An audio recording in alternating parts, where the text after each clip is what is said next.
He is the holy here, under your feet, the one who absorbs the quakes of your fears, who is the tremors of your unspoken dreams. He is the holy here, and the foundations of our thresholds shake at his voice, and all we can stammer is, "Woe is me, for I am one of unclean lips, and I dwell in the midst of a people of unclean lips." Woe to us for shooting our wounded instead of wounding our own pride and binding up the wounded with grace. Woe is us who too often have fallen into perfectionism, which is literal Pharisaism and judgmentalism and privatism and hyper-individualism and materialism and triumphalism. We've held us and the world to a standard of perfection instead of falling into the only thing that can ever, forever hold any of us, his arms of grace. Woe to us with our full plates. Well, every 3.6 seconds another person stops breathing because they died of hunger, died of an empty plate. Forgive us for the 1 billion people who will live every single one of their breathing days in wild, suffering poverty. Forgive us for not caring for the widow and the orphan, but caring more about looking like we're keeping up with the Joneses. Because you say faith like this is a sham, a fake, a fraud. Woe to us for our culpability in a world where 80 people own the same amount as the poorest half of the world, where 80 individuals own as much as 3.5 billion people on the planet.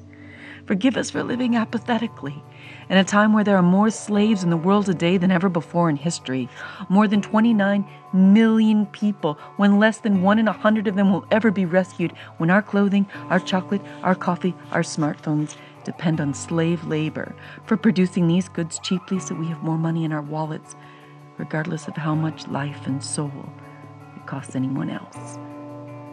Woe to us for our responsibility in systemic racism, in which more African Americans are in jails right now than were in jail in apartheid South Africa, in which an African American male is sentenced an average of 20 to 50 times longer prison terms than a white male convicted of the same drug crime, in which even though blacks and whites have similar levels of drug use, blacks are 10 times as likely to be incarcerated.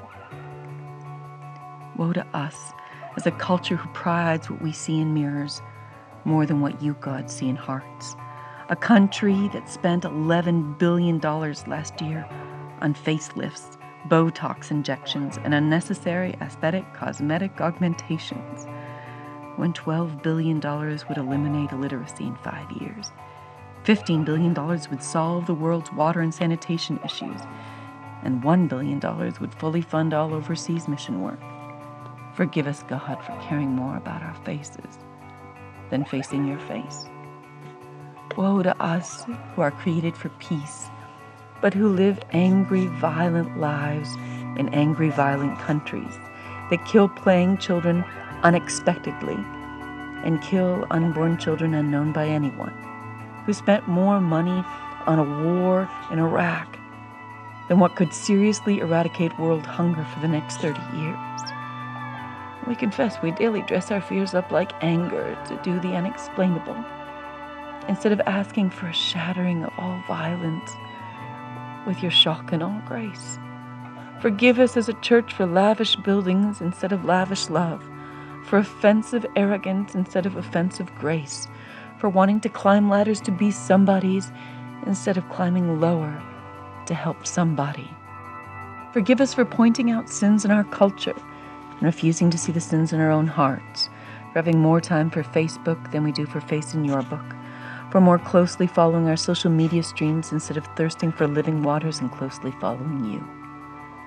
Forgive us for wanting callings bigger than our character, for feeding our fears to be bigger than our faith, for not begging you, God, to make our humility bigger than any of our platforms, for thinking we could claim you as our king, know you as our king, but be silent about you and your kingdom. Forgive us for carrying around our coffee cups, on trend on the outside, yet filthy on the inside, instead of carrying our cross and pouring our lives right out. Forgive us for wanting a work that is seen by others instead of yearning for kingdom work that is seen by you. for wanting to be the greatest of all instead of wanting to be the greatest servants of all, for wanting to be first in everything instead of returning to our first love. Forgive us for having hearts that are idol makers instead of making you the king of our hearts.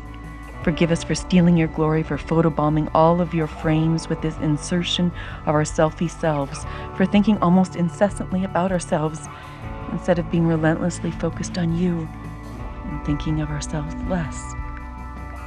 Forgive us for vandalizing grace with sarcastic cynicism, for trashing hope with acidic pessimism, for suiting up in our armor of negativity because we aren't brave enough to believe and surrender to the courage of vulnerability.